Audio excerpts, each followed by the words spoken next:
أعوذ بالله من الشيطان الرجيم. بسم الله الرحمن الرحيم.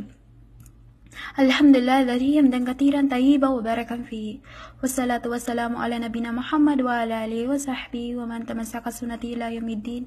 أما بعد، السلام عليكم warahmatullahi wabarakatuh. Sa lahat ng mga Muslim na naniniwala sa Allah subhanahu wa ta'ala at sa kanyang sugo na si Propeta Muhammad sallallahu alaihi wasallam, gusto kong magbigay ng isang maikiling paalala lamang, mga kapatid, sa pananampalatayang Islam. Hanggat hindi pa ako nagsisimula sa nais kong ipahayag gaya nga ng sinabi ko sa inyo, unang-una dapat natin pasalamatan muna ang Allah subhanahu wa ta'ala. Araw-araw kahit anong dumaan sa atin na pagsubok ay obligado pa rin ang magpasalamat tayo sa Kanya sa lahat ng binigay niyang kabutihan sa atin. Alhamdulillah, sobrang yarab.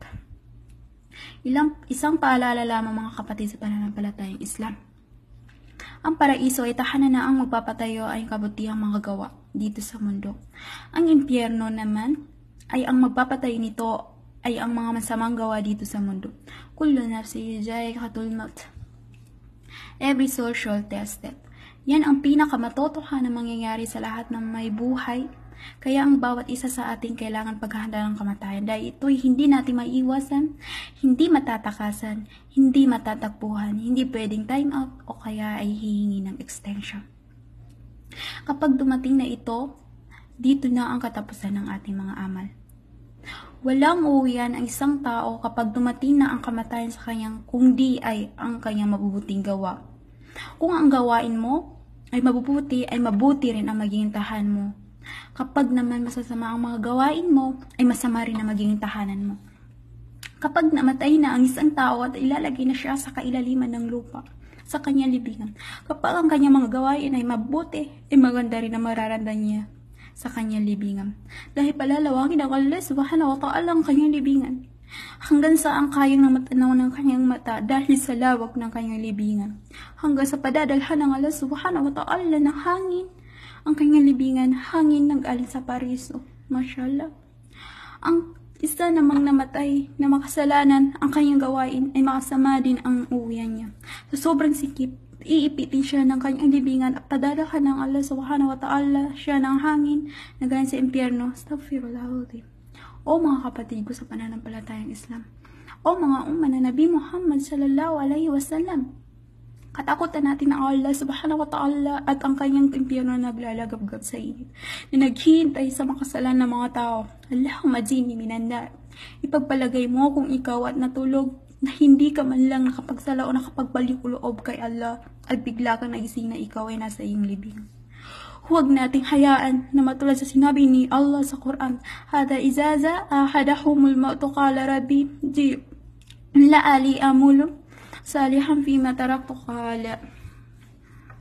Hanggang dumating sa kanya ang pag-aagaw buhay at makikita na niya ang anumang inihanda sa kanya na kaparusahan. Kanyang sasabihin, O aking Rab na tagapaglikha, ibalik mo ako sa daigdig upang pagpunang ko ang anumang aking sinayang na paniniwala at pagsunod. Wanada ashabu nari ashab al-jannati anafidu alayna minal mayo mimma razaqakumullah qalu inna allaha haramahum alal kafirin. At hingi ng saklolo ang mga naninirahan sa impyerno sa mga naninirahan sa hardin na kanilang sasabihin, bahagian inyo kami ng tubig o anuman pinagkaloob ng Allah sa inyo na pagkain, at sasagutin sila. Walang pag-alilangan at pinagbawal pareho ng Allah ang inumin at pagkain sa mga hindi naniniwala sa kanyang kaisaan at tumanggi sa kanyang mga sugon. Hingin na natin sa Allah subhanahu wa ta'ala na ang huli nating gawa dito sa mundong ito ay ang masiyahan siya na gumawa sa atin. Inshallah mga kapatid, hindi pa huli ang lahat upang tayo magbalik loob sa Kanya na gumawa at nagmahal sa atin. Huwag natin hintayin na dumating sa atin si Malakal Maut na wala tayong dalang magandang baon sa ating libingan. Hindi natin alam kung kailan tayo mamamatay. Mamaya, bukas, sa sunod na araw, next week, next month, o next year. Nakakatakot mamatay, di ba? Mga kapatid, na wala tayong may sasagot sa mga katanungan ng mga anghel. Walang tutulong sa atin kundi ang ating mabubuting gawa, mga kapatid, sa pananampalatayang Islam. Huwag nating i-focus ang sarili natin dito sa mundo dahil pansamantala lang ito Huwag nating hayaan na linlangin tayo ni Iblis. Hingin natin ang patnubay ng Allah subhanahu wa ta'ala at magpakupkop tayo sa lahat ng oras dahil ang syaitan gagawin niya ang lahat para maligaw ka lamang. Hanapin niya ang kahinaan mo at ang gusto ng iyong sarili na labag sa kagustuhan ng Allah subhanahu wa ta'ala para mahila kanya sa nakakatsahan. Huwag natin hayaan na mapabilang tayo sa paparusahan sa impyerno dahil doble-doble ang nararanasan nating hirap to.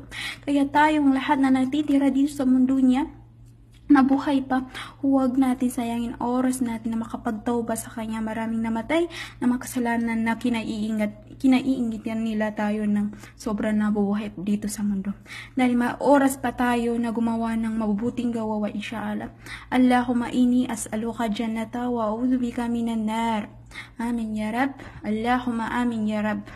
Ako nga pala si Yasriya Ibrahim Gumanti, nagaling sa Islamic Dawah Group for Women ng Team by Ali Nawal ng Cotabato na nagbigay ng muhadara ngayon. Jazakallahu khairan sa lahat po nanood. Assalamualaikum warahmatullahi wabarakatuh.